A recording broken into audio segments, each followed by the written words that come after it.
HMS Nottingham is a Tier 7 premium British heavy cruiser and the reward for the ongoing November 2025 campaign. Now, when I was first playing the ship on Update Monday during my stream, I was getting the feeling that it's kind of a mid or mediocre ship, and after having played it for a couple more days off stream, I still sort of think that, but there's a little bit of nuance here. I've seen some takes on the thing that I don't really agree with. People seem to just be observing the armor scheme. So let's start the discussion of the Nottingham with the armor scheme. If you just take a look at the armor viewer, you'll note it's got 30mm plating on the bow, stern, deck, side armor, etc. But the turrets, if you look a little closer, they have 51mm plating and 102 on the face. And then the citadel is perhaps the most exposed and worst citadel I've ever seen on a cruiser. So it's not like this thing can't take damage. The 30mm of armor is no doubt powerful. The only things that can overmatch 30mm that you'll see at Tier 7 would be USS Georgia and then Republique at Tier 8. Both of those battleships can overmatch your hull everywhere, and everything else can bounce its shells off your angled hull, off your bow, etc. But if you give too much angle, it's very easy for battleship caliber AP to pen 30mm. Remember, overmatch is an exception to the penetration rules that govern how AP shells work in this game. Overmatch merely means that the armor won't be taken into account. If the shell is big enough to overmatch the armor value, it will always pen the armor regardless of angle and distance. But if it is not big enough to overmatch the armor, angle and distance do matter. And if those are unfavorable for you as the player, you will be very easily penned by battleship caliber AP. And on top of that, the deck, keep in mind, is 30mm as well. And if you look behind the super firing turret or the non-super firing turret closest to the tower in the center of the ship, you'll notice that there's sort of a step there, which I think is something that's a flat surface that could catch AP shells and arm them. And then, if you're far enough away from the battleship that's shooting at you, and the shells come in pretty much vertically as plunging fire, they can pen your deck. I've had that happen against an Iowa that was about 15-16 kilometers away from me. His shells came down as plunging fire, penned the deck for about 5K. It was only one shell, but keep in mind as well, we have 35,300 HP. If one single battleship pen hits you and does 5K damage, that's about 14-15% of your HP gone right off the rip. And then 30mm of armor is not exactly helpful if you're going to be focused by HE spam. And that is going to lead me into this next sequence from this first clip I've got here. You'll notice we're basically alone on the flank. The destroyer that spawned with us has been dispatched after doing some damage to the Sims B out there. And then the cruiser that spawned with us has beached himself against an island. I think he's contributing to damaging the destroyer and maybe the other two ships that are about to push in a little bit as well, but ultimately I think he is going to go back to port, and we're essentially going to be alone here on this flank in a scenario where we have to fight a Scharnhorst, an Asturias, and the Sims B. And then on top of that, I think there's a D7P that hasn't quite been spotted yet, but he's somewhere inside of the Alpha Cap. Now, to be fair, any cruiser that finds itself in a situation like this against 3-4 different ships and is focused by all of them, well, it's not going to be floating for too terribly long. But again, I want to impress upon you that the 30mm of armor plating is not the be-all, end-all here. Note the Scharnhorst, he's pushing out toward us, and he's got fairly small guns, but even if he had larger guns, anything with 16-inch guns or smaller is going to bounce off our bow here. So Scharnhorst AP is not going to be the main threat to us. In fact, I don't think we're going to take really any damage from his main battery AP. The damage is going to come from his secondaries a little bit, and then from the HE spam of the cruisers and even the destroyer to some degree. Now, you can see the torpedo firepower on this thing is tremendous, and because it's British, we can single launch the torpedoes and get pinpoint accuracy on the Scharnhorst, which counts as a dev strike, apparently. So there he goes, 60K done to him with these torpedoes. There are 8 of them on either side of the ship, so you can get 16 in the water at any one time if you turn. They do 14,532 damage max. They reload in 96 seconds, 62 knot speed, and 8-kilometer base range. Although with our commander, we've got them up to 8.8. Probably should have shot HE there, by the way, against the Sims, but it's fine. He goes down. And as you can see, we're able to dodge his torpedoes. The thing's maneuverability is, well, it's all right. It's got a 33.3 knot speed with the speed flag in place, so it's a little bit less than that. Probably 32, 33 base, not 100% sure. 700-meter turning circle, which seems pretty decent for a cruiser, and 9.4-second rudder shift. So, of course, we are pretty easily able to dodge all the torpedoes from the Sims and the Asturias, but now we're dead. And we're dead because of the HE spam from both a heavy cruiser and the D7P, who also might have hit us with some of his airstrikes, I don't know. But in any case, we have enough sustain to take out those 3 ships, but not enough sustain to remain alive after that. Now, that might be a different story if we were able to utilize the 6 British smoke screens. Of course, we would go on to win that battle, by the way, with Bravo Foxtrot in the low yang at the top of the leaderboard. Very good player. GG to him. But anyway, if we were able to utilize the smoke screens, of which there are 6, we would have had probably a little bit more sustain. These are basically the British destroyer smokes. They puff out smoke for 20 seconds. The smoke stays on the water for 40, and then the cooldown time is 68 seconds. So if you sit in one for the full duration, you've got less than 30 seconds till the next one is off of cooldown. You could potentially use Smogathon if you want to sacrifice all the cruiser skills and use a destroyer commander, but I don't think I'd recommend it. And if you're inside a smoke screen, you can't be seen, well, then you've got more sustain because things aren't going to damage you and hit you. So using the combo of the smoke screen and the armor plating, this thing does have good survivability. But I think the analysis of just merely observing the armor values and ignoring the context of the HP and the exposed citadel, I don't think it gives you the full picture of how survivable this thing truly is. It's fairly easy to take down so long as it's spotted. So I guess there's that caveat to it. And then if it loses HP, it does have repair parties, but these are conventional cruiser heals. These are not British super heals like you might expect to see on a British cruiser. By the way, we should note that our commander build is Bruce Fraser, and we've got Mikawa and Swirsky as inspirations. I decided to go with Fraser because he's a free-to-play commander, and I've been making a conscious effort to only test out these new campaign ships with free commanders that everybody should have access to. If I was actually going to pick somebody to use for a build on this, I might look at one of the paid commanders like Azur Lane Cheshire, for example. But for the purposes of testing, I did all of it with Bruce Fraser, and the ship works pretty well with him. Now on to the main battery guns, which we haven't really talked about, as we're going to shoot them at the Benson. We've got 9 203mm guns in triple turrets. Of course, those guns can be broken fairly easily with their 51mm of armor plating. They reload in 11.7 seconds with the reload mod. Base reload time is 13. I think I mentioned the range. If I didn't, it's 17.1, but that's with one of the skills on Fraser and the battle booster flag in the 4th flag slot. So it's a little bit less than that, and the shells are exceptionally floaty at long range. Plus, the dispersion, I don't think it's all that fantastic. It does have a 2.06 sigma value, which is great. But it seems like the dispersion really drops off, particularly at range, and these guns do feel a little bit inconsistent from time to time.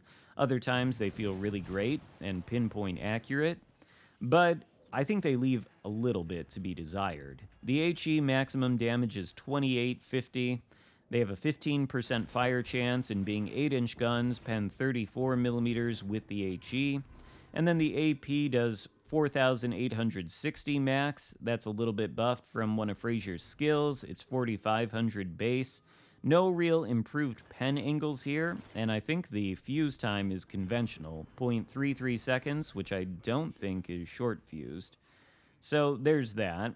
But I think in order to get the most damage out of the ship, you've got to utilize the main battery and the torpedoes in tandem, which is fairly easy to do from the safety of a smokescreen like this, especially if something like an Iowa is pushing into you. Our concealment, with the concealment module and Swirsky and Mikawa as double concealment inspirations, is 9.2. And then the improved torpedo range with Fraser at the helm instead of 8 is 8.8. So there's not much of a gap between our detect range and our max torpedo range, which means if anything's pushing into us, we can torp them from stealth. And with 16 torpedoes, that's a lot of firepower to be putting in the water. Also, you can see here from this little sequence against HMS Hood that the kiting angles on the ship with the main battery guns are actually quite good. And I know some of you are probably thinking, well, I'd never need to kite in this ship because it's got 30 millimeters of armor plating.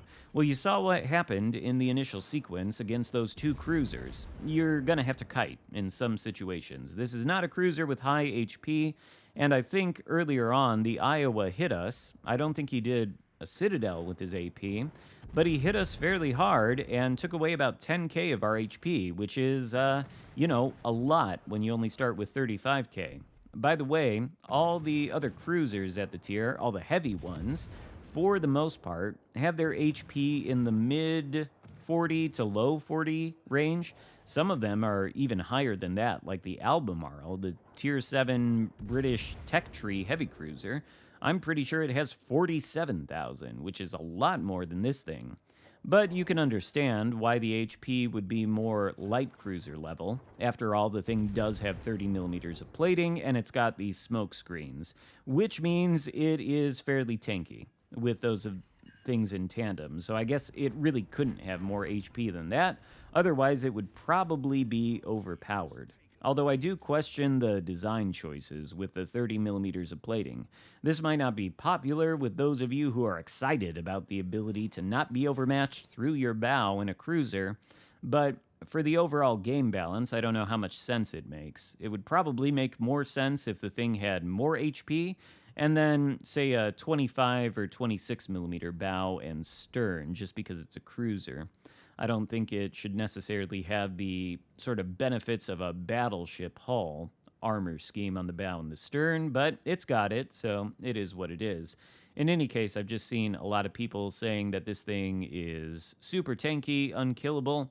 I don't think that's the case. I think what we'll find when this thing proliferates at the end of the update and everybody's finished the campaign is that this thing will sink fairly easily because a bunch of potatoes will be driving it, showing broadside, pushing in too aggressively, overextending, getting spammed by HE in a similar way to what happened to me against the D7P and the Asturias.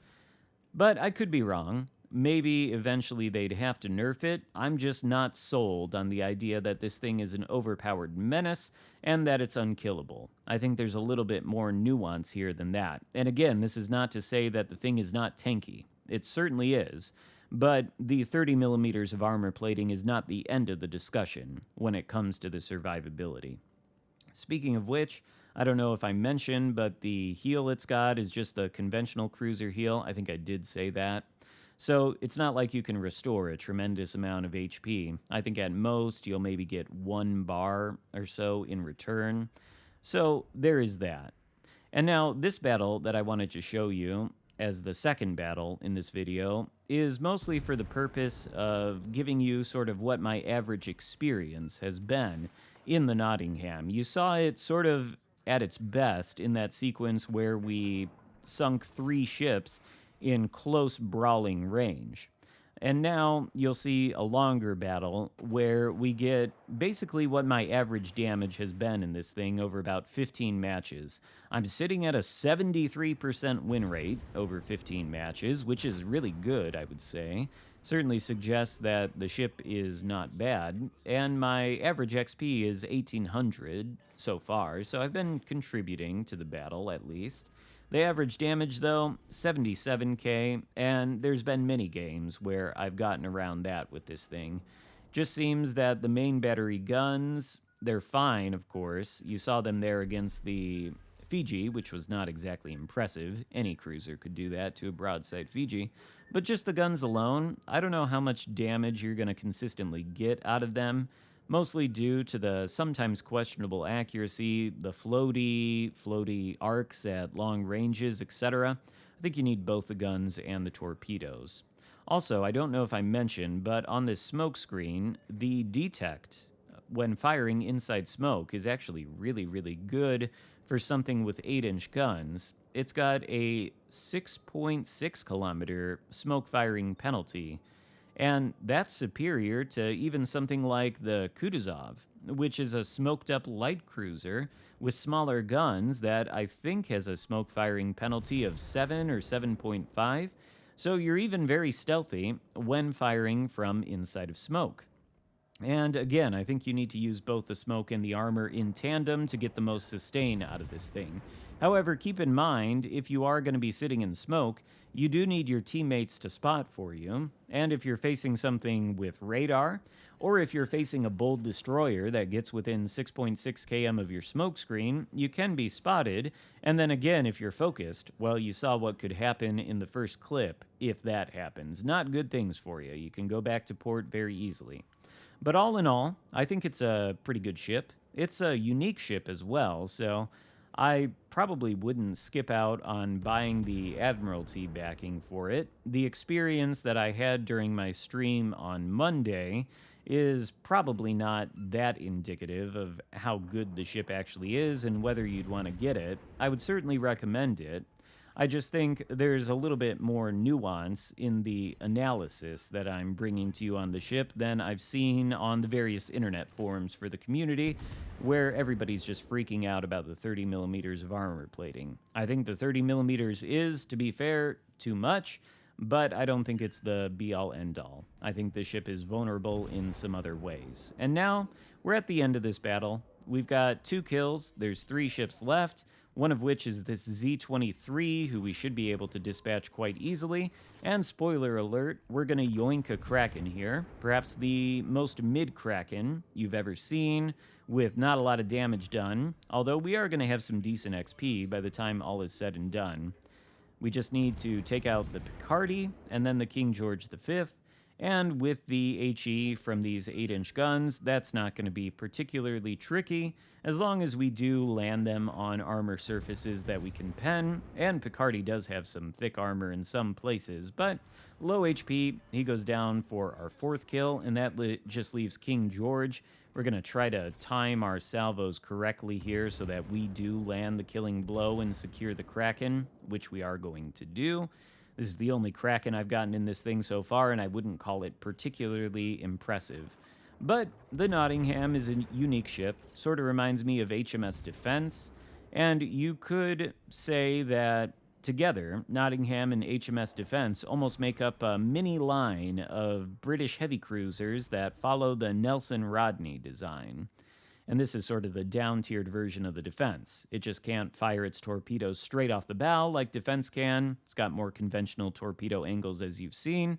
And that is the end of the battle and the end of this video. So I would rate the Nottingham as sort of middle of the pack. I don't think it's the greatest ship ever. I don't think it's trash either.